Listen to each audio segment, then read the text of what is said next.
What's up, YouTube? Wanted to give my initial thoughts on the Georgia-Alabama game, and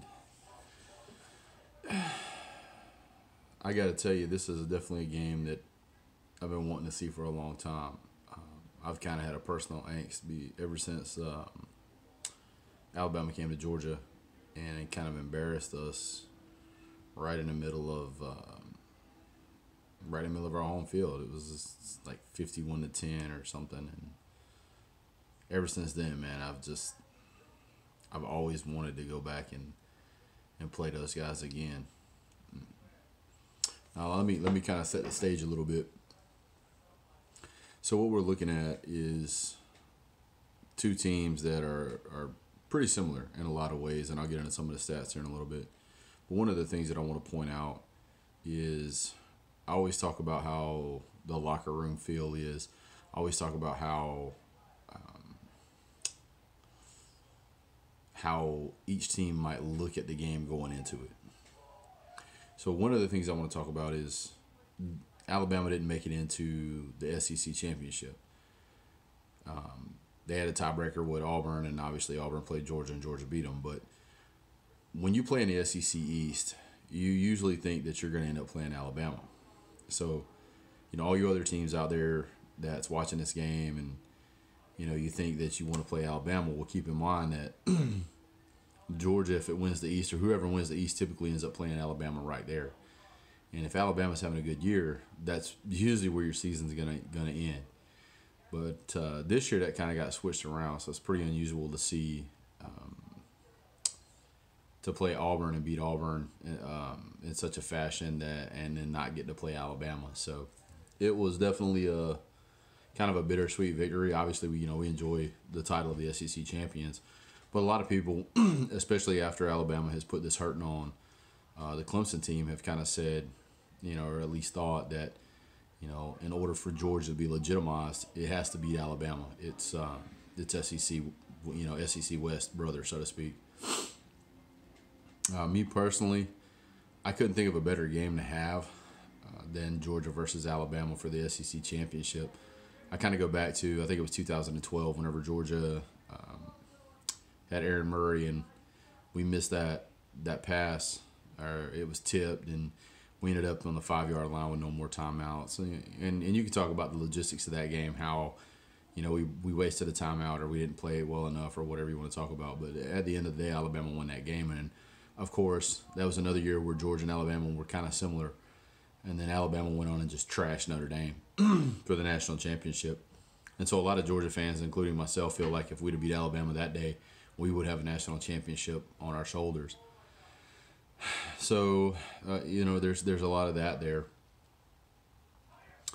Looking at the way that Georgia has played its season, how we've ended up with the SEC champion. We won the East, the SEC championship, and then come out and perform in such a spectacular fashion in the Rose Bowl. I really feel like Georgia walking onto that field has a lot more to prove, or maybe feels like they have a lot more to prove than Alabama does.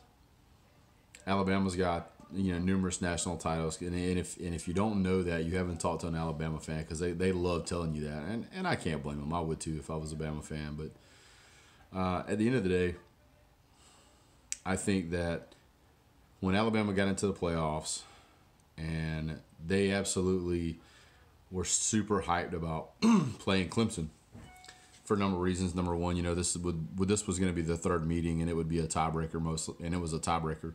So whoever won this game could claim, for the most part, dominance over the other team. The downside for, in my opinion, for Alabama, is that whenever they played this game, they took a lot of that emotion that they had for not being in the SEC championship out on Clemson.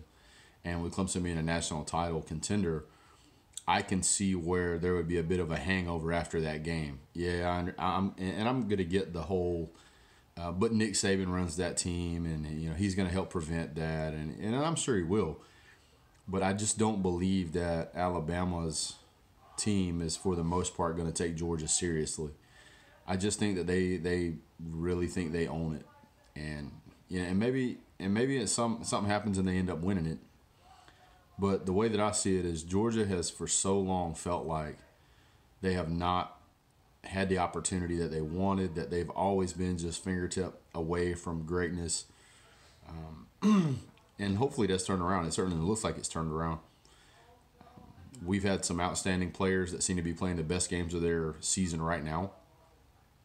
Lorenzo Carter, Nick Chubb, Sony Michel, Rodrigo Blankenship, Jake Fromm. I mean, and the list goes on and on and on. So, and I'll talk about the Oklahoma State game here, or Oklahoma game here in a minute. Excuse me. But I think that Georgia's probably going to be a little bit more hungry going into this game. I mean, there's players on the Alabama team that have won a national title. And so to me, I don't see how it could mean the same thing to the Alabama players as it would to the Georgia players. The program has been so starved for a championship for so long. I'm almost 100% certain that these guys are going to want it so bad that it's going to be a fight to the finish. Now, both of these teams are stacked very similar,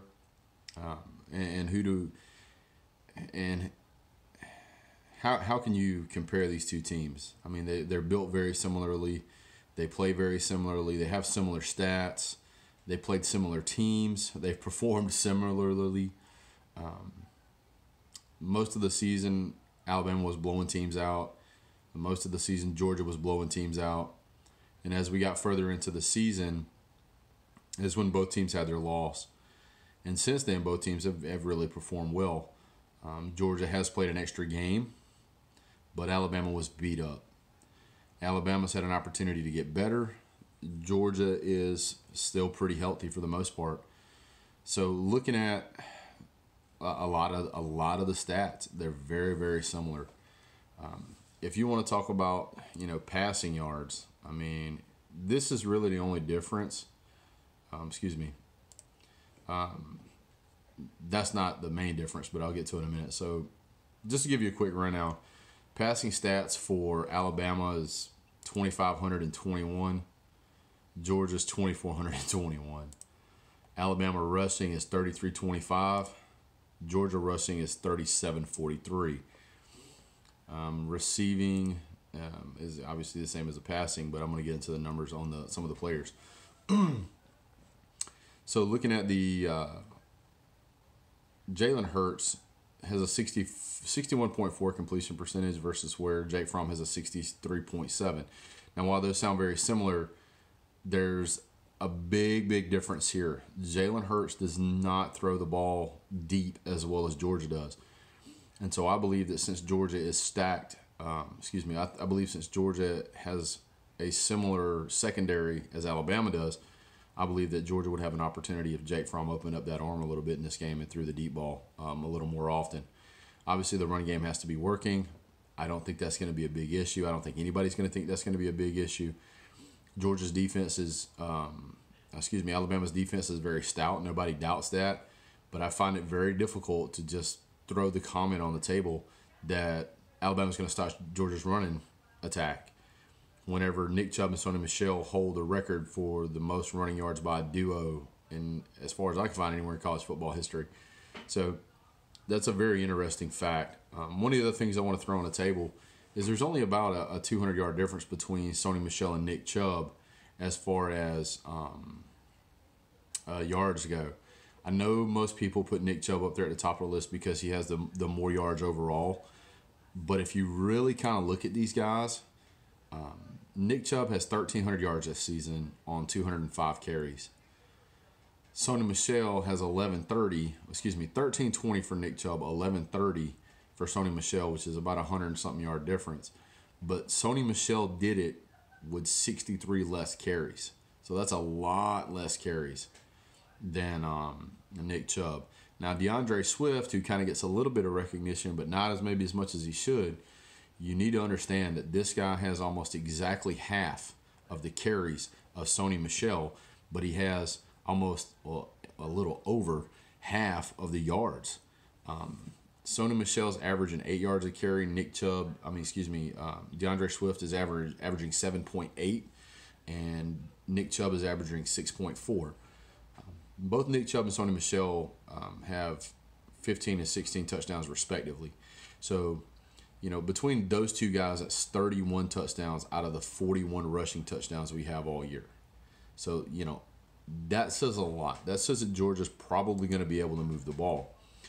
Now, if we flip that over and look at some of what's going on with Alabama, Alabama has Damian Harris, who has 130 carries, which is a little less than Sony Michel, and he's got 983 yards. So he's probably going to break 1,000 yards in this game, and he's averaging 7.6 a carry.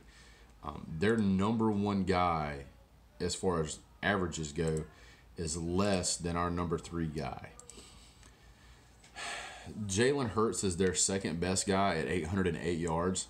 Georgia seems to do a pretty good job, for the most part, of stopping the running game on quarterbacks. Quarterbacks seem to have a difficult time really kind of running the ball on Georgia. Is it a factor? Absolutely, it's a factor. But if you couple in and I'm going to get to why I think this is important. Jalen Hurts has 148 carries. Damian Harris has 129, and Bo Scarborough has 120.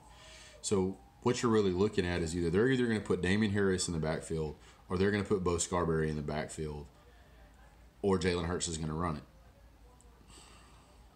So you're not going to have all three back there at the same time. If you do, it's going to be rare. You're either going to see Jalen Hurts and Harris, or Jalen Hurts and Scarborough. So what you want to make sure you do is you contain. You don't really try to get after Jalen Hurts. Just let him throw, because he's not that good of a quarterback. We tried that with Baker Mayfield, but if you give Baker Mayfield enough time to sit back here and throw, he's gonna make some passes, and that's exactly what happened to us in the first quarter of that game. I'll get into that here in a bit. But Jalen Hurts is just not that great of a quarterback. He's a good quarterback. Not saying he's not, but he's not the greatest around. And I feel like if you contain that guy where he can't run, he can't escape, I feel like you're going to do a really good job of shutting down that offense, especially if you're able to cover up Damian Harris or cover up Bo Scarborough. Now, as far as the receivers go, they really only have one receiver. They have one receiver, which is Calvin Ridley, and they've thrown to him almost 60 times this year, 635 yards with an average of 15.8, has 4 touchdowns.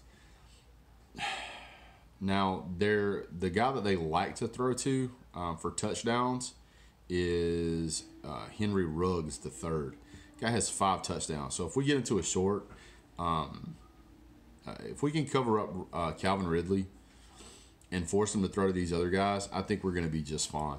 I think Calvin Ridley, if we put Baker or Bellamy on Ridley and make sure that he can't just throw that ball to that guy, Georgia it's really gonna help Georgia off a lot. Yeah, it's really gonna help Georgia out quite a bit. So, looking at Calvin Ridley, if you can shut that guy down and contain Bo Scarborough, you really take away about half of their offense. If you can shut down Jalen Hurts, Damian Harris, and Calvin Ridley, you pretty much take away 80% of their offense. And I think Georgia can do that.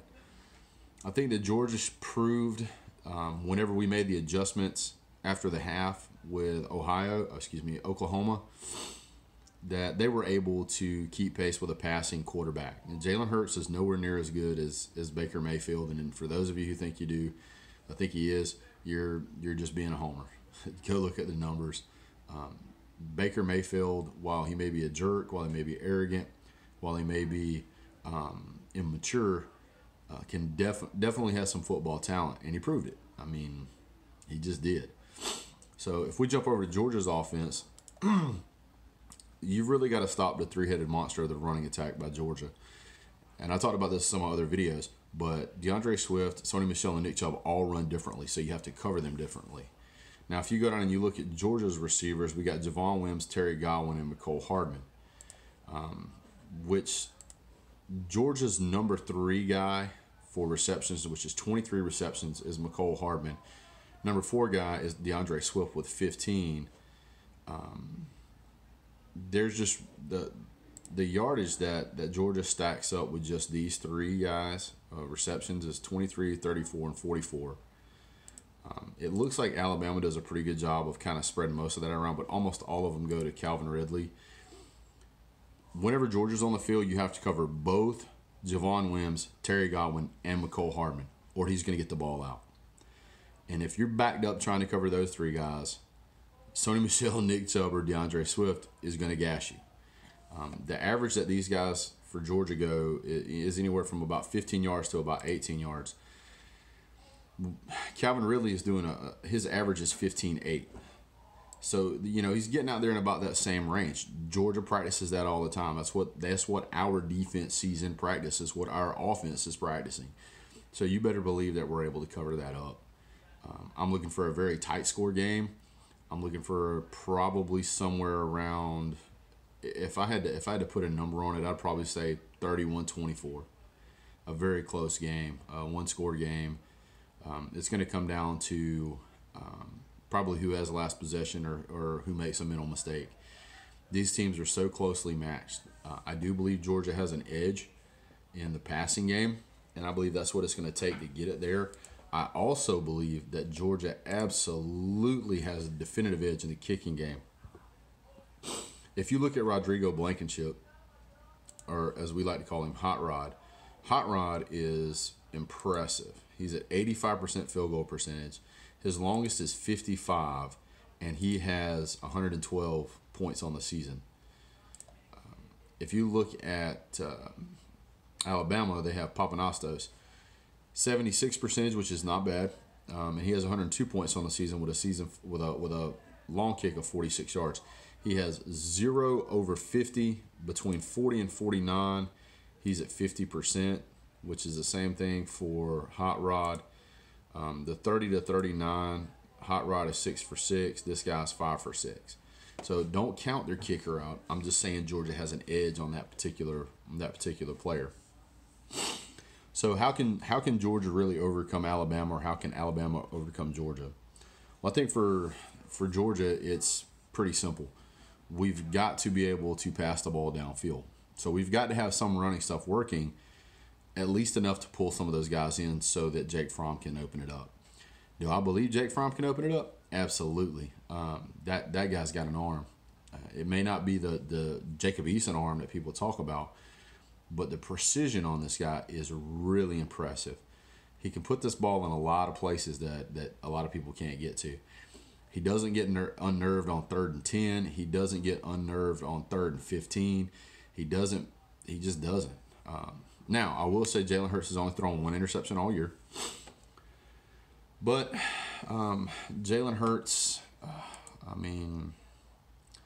he's more often looking to throw the ball than he is anything else. Jalen Hurts has 246 attempts at passing. Jake Fromm has 259. On about 13 more attempts, Jake Fromm has 300 more yards in passing. So I really believe that Jake Fromm is going to be able to do what he needs to do, move the ball down the field. I think it's going to be a matter of coaching. I give the coaching edge to Nick Saban just because he's so many national championships. You can't take that away from that guy. What I will say, though, and a lot of Alabama fans are going to say, hey, 11-0 against his former colleagues or whatever you want to call them. None of those guys are Kirby Smart. None of those guys have had seasons like Kirby Smart. None of those guys have players like Kirby Smart. So keep in mind, Kirby Smart also has 4 championship rings on his fingers.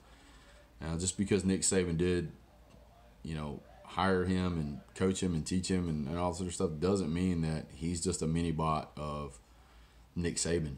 He's not. And I think Kirby Smart's really out to prove that he'd like to have his name stand alone. And if he can beat Nick Saban, that'll absolutely do it. He'll be the first predecessor to ever beat Nick Saban. So I think if any, and I've talked to Alabama fans, and a lot of them agree that if there's a coach that can beat Nick Saban that came from his camp, it'd probably be Kirby Smart.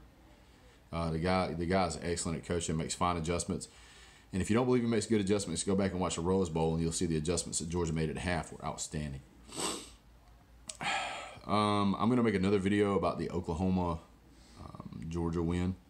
I did a fan reaction video. I'm going to do another video, kind of get into some of those numbers and things along that. But am I nervous about this game? Absolutely. I'd be nervous about this game no matter who we're playing. I'm actually really glad that it's Oklahoma. I'm actually really glad that we beat Oklahoma and that we can play in the national championship as an SEC team. So for all you Oklahoma fans out there, for all you ACC fans, for all you Pac-12 fans, and for all you UCF fans, both teams in the national championship are from the SEC. Both teams beat 2 conference champions to get here. So basically, the SEC champion and even a non-SEC champion whipped y'all. Oh, but big dog, Georgia only barely. At the end of the day, that's a W, cuz that means you got whipped. So, do I think Georgia's going to beat Alabama? I think the tools are absolutely there. Can Alabama beat Georgia? Yeah. How are they going to do it? They got to stop Sony and Chubb, and they got to stop DeAndre Swift. Do I believe they can do it? Yes. But I also think that Jake Fromm is a good enough quarterback that if he needs to get the pass game going to open up the running game, he's able to do it. They've been saying all year that that the running game has opened up the passing game, but I think that this game may be the other way around. It may be the passing game opens up the running game. We'll see what happens. Anyway, I hope you liked the video. If you made it this far, congratulations, because 22 minutes is a long time to sit around and listen to my silly self. Thank you guys so much for watching. It's been an emotional year so far. No matter what happens, I'm proud of my dogs. But I'm going to make another video for Oklahoma. I know I said I was going to do it this one, but it's getting kind of long. But again, don't forget to hit like and subscribe. And I'll be doing a post game. I'll be doing a fan reaction video most likely for the Georgia-Alabama game. I'm also going to do a follow-up to that game as well. And yeah, so if you guys have any questions or you just want to jump down to the comment section, jump down there and knock yourselves out, guys. I look forward to hearing from you. Thanks so much for your time, and go Dogs.